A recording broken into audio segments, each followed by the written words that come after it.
You're listening to Witch Wednesdays, your weekly podcast source for all things witchcraft in the modern world.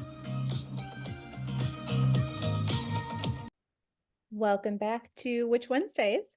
I'm Steph, and as promised, I have a special guest back today to chat about crystal balls. We've talked about palmistry, we've talked about tea leaves, and we told you we'd be back for this episode. So I'm going to go ahead and let him reintroduce himself and let you know where you can find him online. Hello, nice to talk to you again. My name is Kalem Turner. My business is Fortune by Kalem, and it is a fortune-telling business. That's what we love to talk about when I come on the podcast. All forms of fortune-telling and divination. And I do plan on kind of moving my business away from doing readings, more to focus on teaching other people. Hopefully this podcast today can do a little bit of that. Yeah, that's my spiel. I love it. I'm so excited because I know, first of all, that everybody loves hearing from you and all the divination, everything that you have to offer. But I know that people were especially excited after listening to the last episode to hear about crystal balls because I have not covered that on the podcast yet. So I know that they are excited to hear from you. You know what's so funny? Like I thought, well, we're doing this episode, I might try and like look up to see if there is any like uh episodes out there of podcasts on crystal ball gazing or reading. And there just wasn't, to be honest. The crystal ball itself is kind of like an iconic image of fortune telling, divination, and psychic stuff. But it is probably like the least talked about or the most niche. I mean, palmistry is more niche than I feel like tarot and astrology are the big ones, right? That people really get into. Palmistry less so, tea leaf reading less so. I love them. Crystal ball is probably, I guess, the most iconic, but also the most misunderstood or the least used. I think people don't really know where to go in terms of crystal ball reading or where to start, really. But through trial and error, I feel like I've got a few tips and tricks that could help people and just get them in a different mindset of how to approach it. Yeah, I think anytime it's come up, it's in episodes just about maybe scrying in general or talked about like glossed over in various divination methods, but I don't think there's very much information on going like in depth in it. So I'm excited to chat with you because I know that you have a bunch of history information too, which I love. I love the history.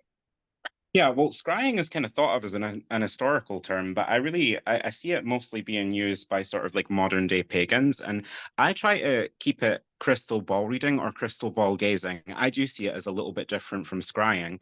Scrying would be the sort of practice of, I mean, you could do it with a crystal ball, you could do it with a mirror. I think, in the ancient days, people would have done it hydromancy. They would have gazed into rivers or lakes under the moonlight. That's quite an ancient practice. To induce vision or to induce idea or bring clarity of mind in some way.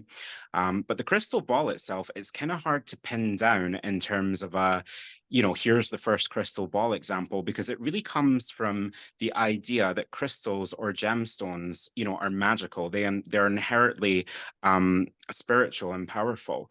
I think with the crystal ball, probably our oldest example of it is in the 1500s.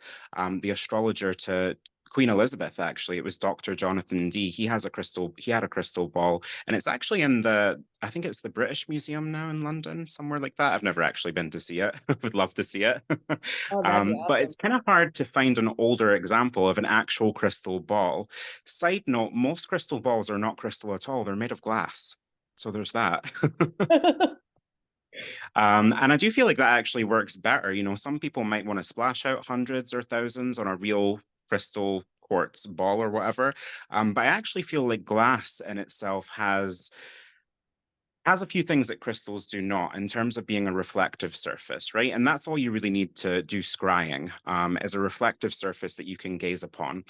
With crystal ball reading, I think it's a little bit different. I always liken, and I always like to use the crystal ball around the full moon or the new moon, because they share a lot of similarities, both associated with divination. They're both these circular, reflective surfaces that bring things to light. So it's a fascinating form of divination, but it's also incredibly unpopular.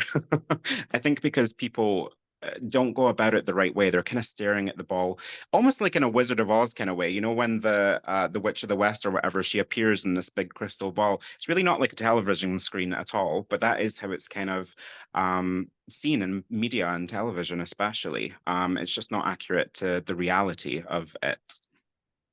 I think that's probably true. I think people are looking for an image to pop up like they see in the movies. Definitely. And I mean, I am not really into reading books a lot. I think I've had like a couple of books on crystal ball reading, but I was kind of reading them and I thought, no. Like it was like do it for 20 minutes at a time and see what pops up. I'm like, you don't need 20 minutes. Like it's already there. You just have to learn. It's more learning how to see or how to visualize. Most people, when they use a crystal ball or try to, they're staring at it, but they should be gazing. And the differences are subtle. Staring is really focused on something as if you're waiting for it to appear, as if you're waiting for a car to come around the corner. Gazing would be more like looking at what's there already in a relaxed way and kind of piecing together what's there.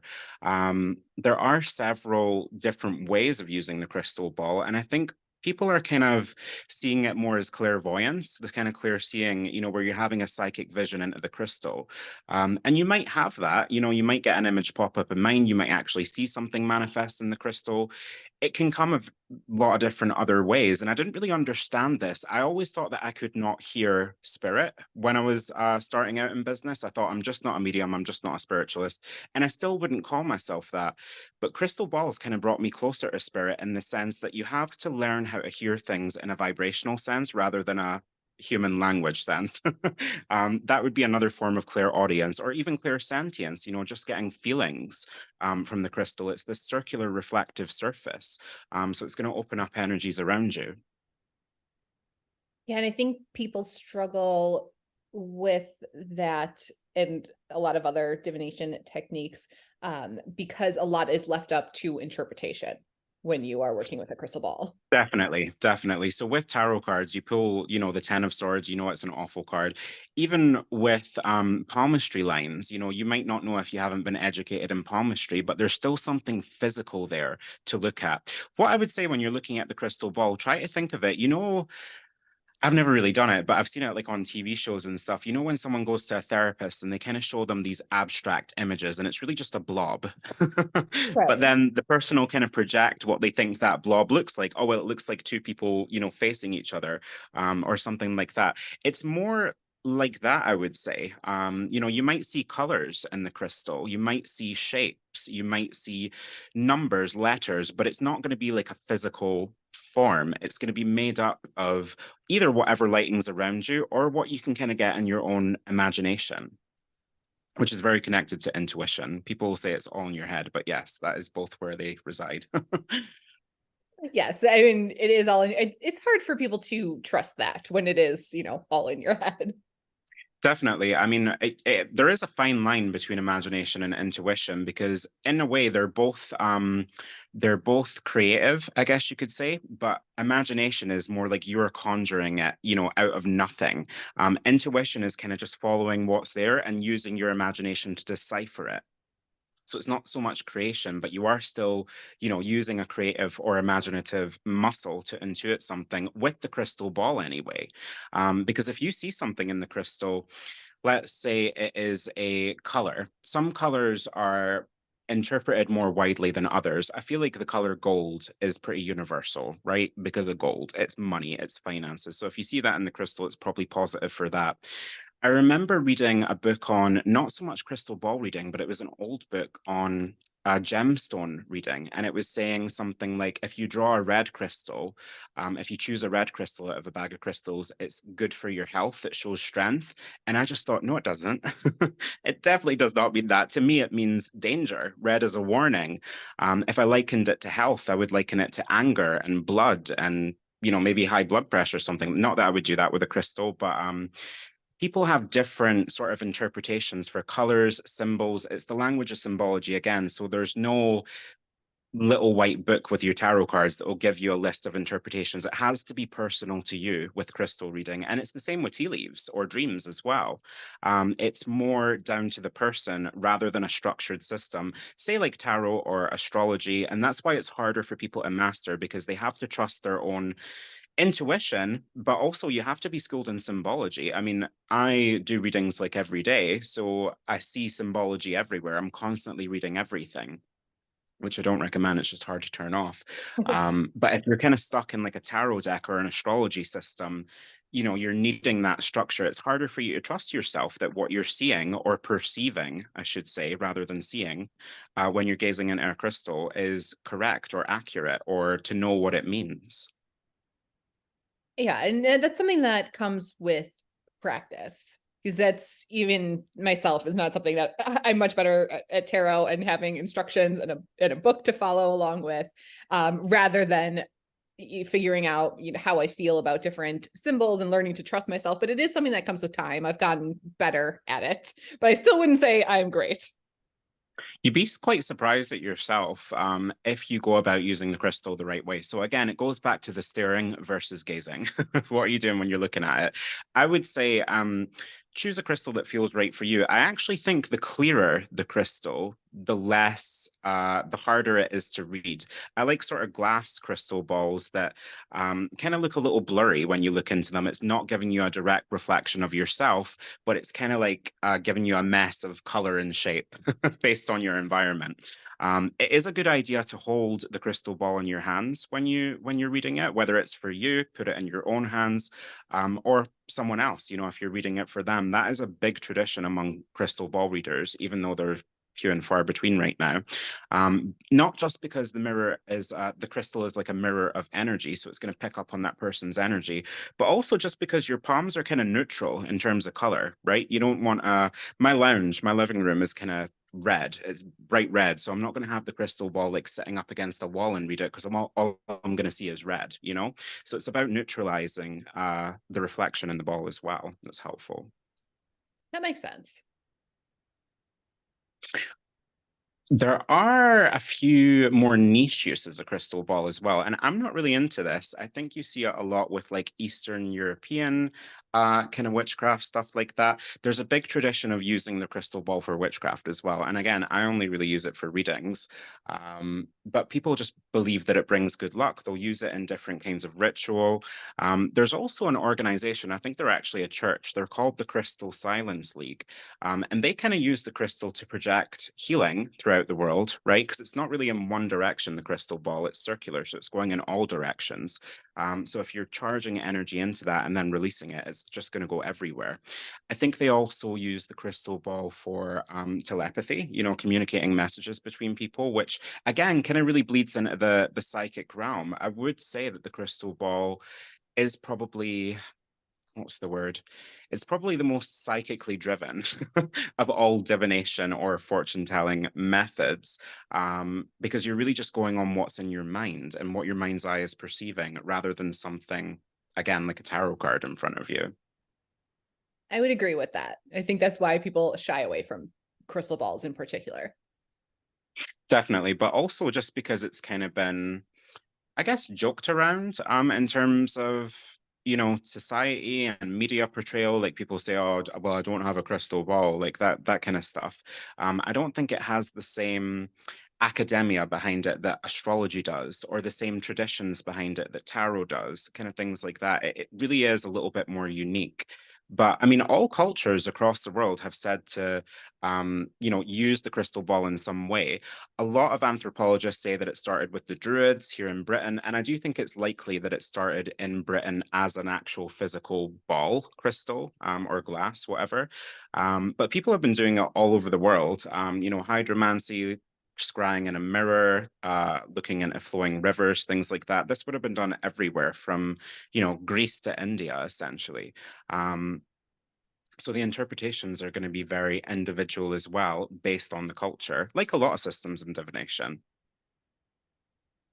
Yeah, I love all the history behind that. It's always so interesting to me to see how many different cultures came up with something similar ideas Yeah, when similar they didn't ideas. have Never, contact with each other. I think that's always fascinating.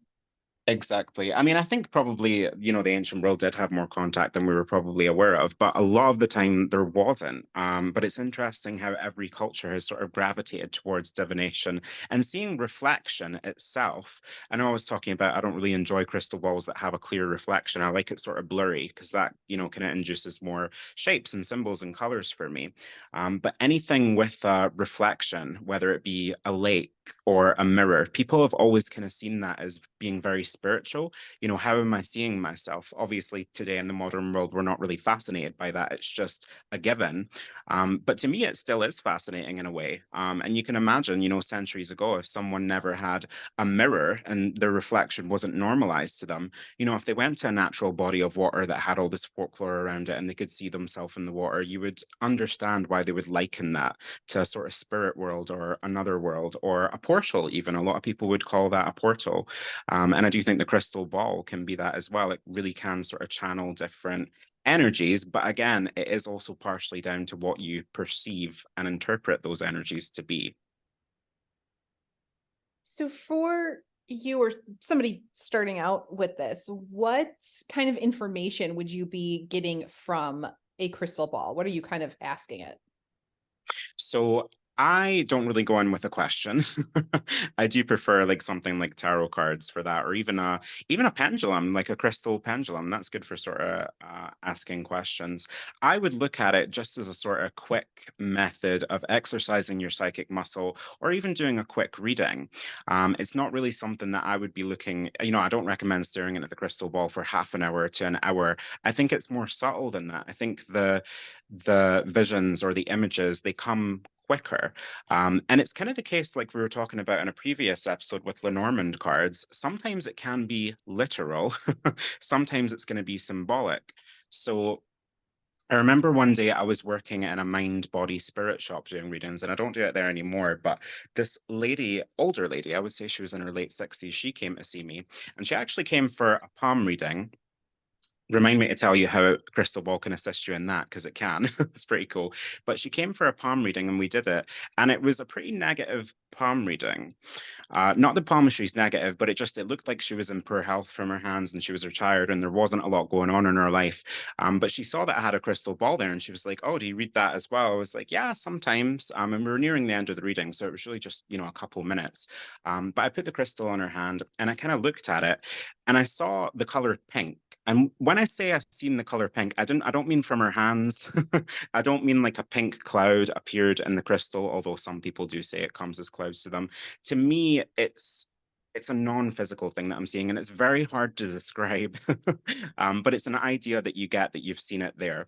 And to me, the color pink, I think to a lot of people, the color pink is symbolic of romance. It's a loving color. It's kind of like a peaceful one. And so I said that to her. I was like, I'm seeing a lot of pink in the crystal. It's probably going to be, romance in there. And she kind of gave me a funny look. And I was like, oh, maybe I got it wrong. Maybe she's divorced or something. And the next thing that I saw, this is what I want people to realize. It doesn't have to be in your imagination either. It can be a shape or a symbol that comes as a result of the lighting and shapes in your room, which are not really staying still if you're sort of looking around the crystal. But I saw a shape and it kind of looked like the letter R, but not a capital R, like a small R. I was a little bit hesitant though. I was like, is it an R or is it a scythe? Like that's quite a common symbol in divination. It's in the death card. The Lenormand cards have a scythe as well. So I told her, I was like, I'm not sure what this is. It kind of looks like the letter R, but it's also a scythe, I think, anyway. Because sometimes symbols can have two meanings, and that adds an extra layer to the reading. And she wasn't sure what a scythe was. So I pulled out the death card and I was like, well, it's this. And she was like, oh, the death card. And the way that it was kind of relevant to her, because she was thinking about this the whole reading, I think she actually thought that I was like a spiritualist or something. She'd lost her husband, I think, a couple years before that. Her husband, whose name was Richard, right? So Oh, there's the wow. R. The scythe, I guess, would have came in as literal, more that death card kind of interpretation with it. So dead husband, Richard. What was the other thing? The other thing was the color pink. Now, I interpreted that as romance. She interpreted it as his favorite tie that he was buried in was pink, like a salmon color. So I was like, that's pretty wild. But also, I probably wouldn't have gotten there. I was only getting the symbols. I wasn't getting her husband's name. I was only getting potentially the letter R, which might have been a scythe as well, which happens to be a symbol for, the Grim Reaper, basically. So it was nice that we could kind of like work on that prediction together. And again, I don't go in with an intention with the crystal ball. And I never intentionally like give mediumship or spirit readings because I'm just more of like a fortune teller. But because she had that in mind and she was holding this crystal ball in her hand, I've no doubt that that kind of probably projected that there. And that's what I was picking up on, the bits and pieces, which she was then helping me kind of put together like a puzzle piece to make a picture of a message that she needed, I guess. So that was pretty cool. It is really cool. I love when things come together like that. It's so interesting. It's almost an extra skill as well if you can. It's not going to happen all the time, but I'm just trying to think of another time where something had a double meaning, like the letter R. So again, if you're seeing colors in the crystal, which I would say that's probably the easiest thing to see and interpret if you're a little unsure of shapes or symbology. Color's a little bit of an easier place to start because that's kind of primal for us, basically. But if you're a tarot reader and let's say you see the color blue in the crystal, you might think, okay, well, blue's water. So, this is the suit of cups, it's emotions, it's psychic ability. And it can be, but it could also be literal water. I remember I was reading for a lady one day, and she wanted the crystal ball as well, but I wasn't really keen. And all I was seeing was blue. So I told her that, and I went back and I was just continually seeing blue and kind of staring at it for a minute. And then I just had a thought of her kind of like traveling over a body of water. So I just said that. And she said, yeah, well, I came from Fife, which is like a city north of us. And you do have to kind of travel over the Firth of Forth, like a small bit of the ocean, essentially, to get there. So that was quite literal and relevant to her on the day. And people might be thinking, well, maybe you picked up her accent subconsciously that she's from there, but she was from England. And I didn't know that she was living in Fife and she just migrated there. So it can be literal or it can be symbolic. I think a lot of tarot readers or psychics will get stuck on the symbolic thing rather than realize it can be literal as well. Oh yeah, that makes sense. My auntie once told me because she has like an antique crystal ball and she doesn't read it. Her grandmother, it was her grandmother's crystal ball, and she keeps it near her bed because she feels like it gives her psychic dreams. She feels like it brings Oh. her good luck. But when she was a young lady, and she was getting her grandmother to read the crystal ball for her, she had a bit of a different method going about it. She would roll the ball between her hands, to kind of almost induce like a sort of not a trance state, but to make movement in the ball essentially, and to kind of get images or ideas from that. And she described a physical man. She was like, okay, this guy's really tall. He's got kind of like black hair, it's slicked back. He's in a suit. He seems like he really loves himself. And she was describing like the physicality of her future husband, who she didn't meet for some years. But she always remembered that because she kind of got stuck on looking for someone that looked like that essentially. And Oh people wow. might say, that's the self-manifesting prophecy. I kind of go back and forth on that one. I think we make our own future ourselves anyway. Yeah, I agree with that. So do Have you ever tried you reading a crystal ball? Have you ever do you own one? I have and I do. It's a smaller one. And it's black. Why do I always want to say onyx? It's not onyx. It's obsidian. Obsidian, I yeah. always say it wrong. I'm like always onyx, but it's not onyx. It's the wrong one. Obsidian, Either it's would black. It's work. so I pretty. would I would recommend going for, I mean, again, quartz is very expensive, and most crystal balls that are produced are glass, and it doesn't really matter if it's a crystal or not. It's still a mirror. You know what I mean? It's still that shape. It's still designed for the same purpose. But if you are starting out, if anyone out there is starting out, you do not need to buy like a giant expensive crystal ball. You can buy a small handheld one. I'm not really great with sizings or numbers, but literally one that fits comfortably, in the palm of your hand is ideal, because if it's too big, you're not really going to know where to go with it. If You might get overwhelmed by the size and where to look. If it's smaller, you can kind of relax more and it's focused in a smaller space, so you're more likely to pick up on an energy, an idea, an image, a symbol, color, whatever it is. And they really can be quite expensive, especially you start getting bigger. That's a lot of money you're talking.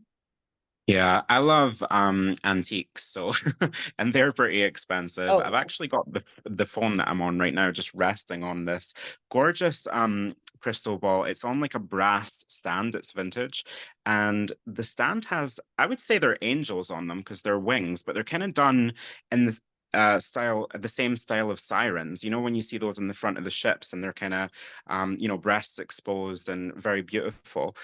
It's like that, but they're little angels holding up this crystal ball. And I got this for a bargain in an antique store. So I'm Oh, lucky on that one. oh, that's nice. So You don't need with an antique. Any the, any crystal yeah, ball will yeah, do. absolutely. Well, with the upcoming the holidays, Halloween, Samhain, do you Hmm. personally put any stock in this time of year and these particular holidays being a better time for divination, a good time for crystal balls? Because they are popping up everywhere for I mean, all over the place. We talked before we started recording this that you are seeing, the They're in decorations stores, in the Halloween stores. decorations. Yes. So is this Yeah. like a good time? Do you put any stock in that like this is a good time to start divination or to practice your skills?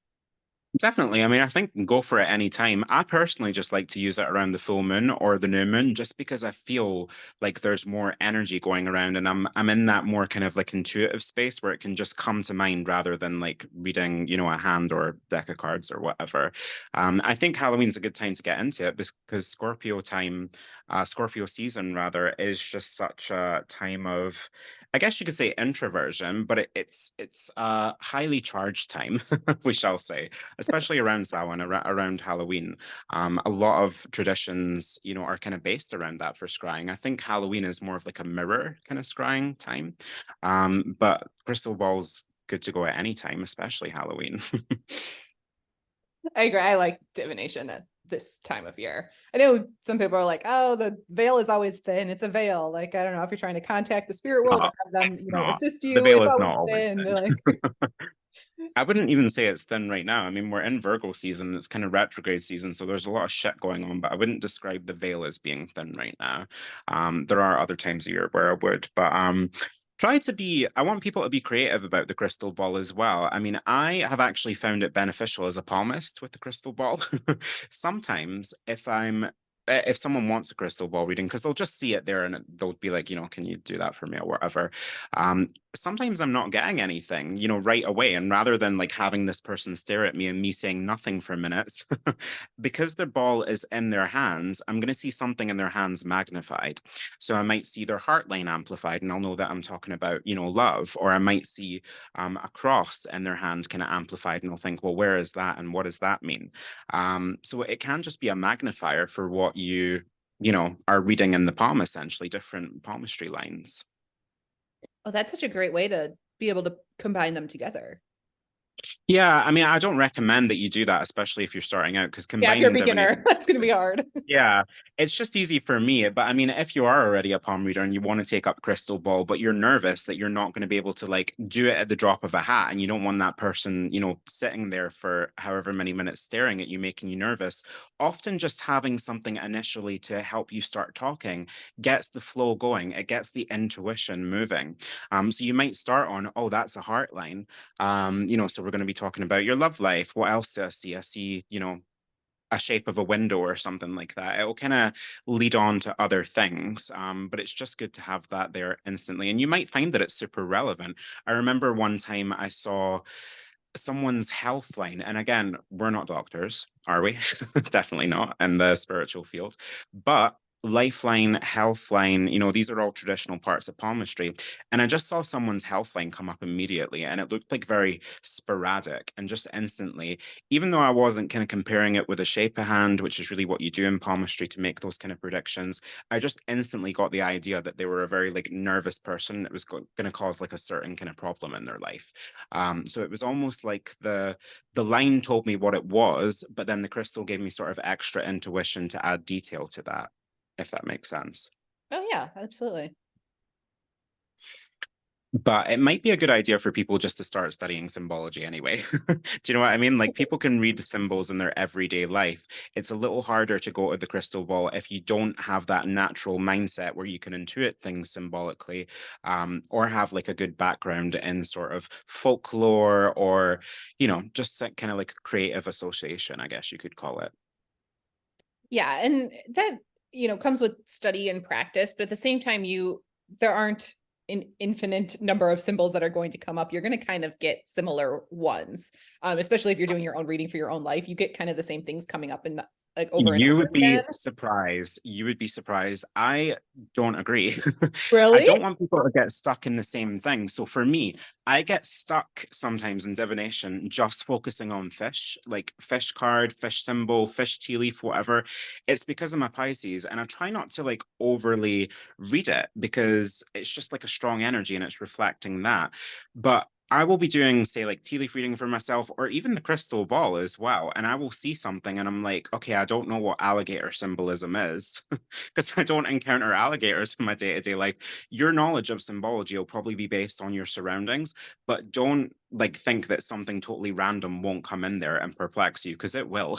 And that's your opportunity to think about, well, is it an animal? Well, alligators are predatory, so this probably isn't a good energy. Do you know what I mean? Like you're going to have to like think about it again creatively, but then maybe do a bit of research. What is the traditional symbolism of alligator or something random that pops in there?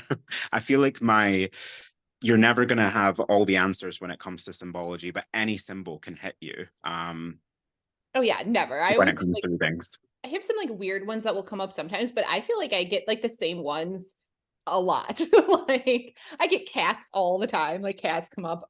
Oh, I can't even tell you. Like all the time. Sometimes I just have to like ignore them and see what else is there because like cats come up everywhere. Like Where do you see any- them? Is it like is it crystal or dream or tea leaves? Like where do you um get them? dreams, tea leaves. Sometimes when I do crystals, like I'll get an image in my mind, like all of a sudden cats like the first thing that I think Mhm. of. And it's just cats all the time, cats. So So sometimes I'm like, because it's quite okay. a specific animal, and I'm not just saying this because of the Witch Wednesdays, but because it's quite a specific animal and it's showing up multiple times across the board, that's probably not a symbol for reading. That's probably a spirit guide.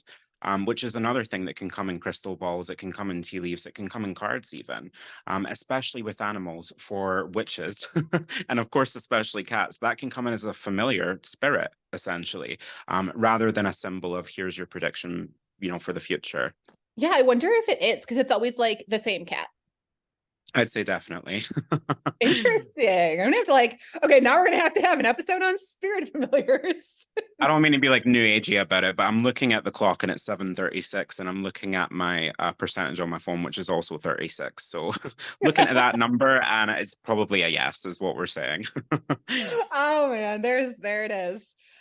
Now I'm gonna have to deep dive into my spirit familiar and That's helpful as well. I mean, I always, before the start of any reading, where it be crystal ball, tarot cards, palm reading, not so much astrology, I probably should call it in, but I always call in spirit before I do it, even though I don't consider myself a medium or a spiritualist.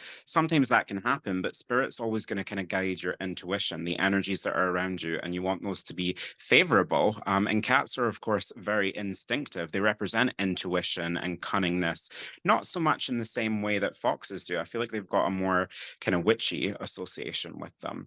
But yeah, work with that. interesting. There's my next deep dive for the season. Yeah, it'll be my animal familiar, my spirit guides. Oh God. Well, thank you so much for being here again and sharing a whole new topic with us. You always have such great insight. I appreciate it.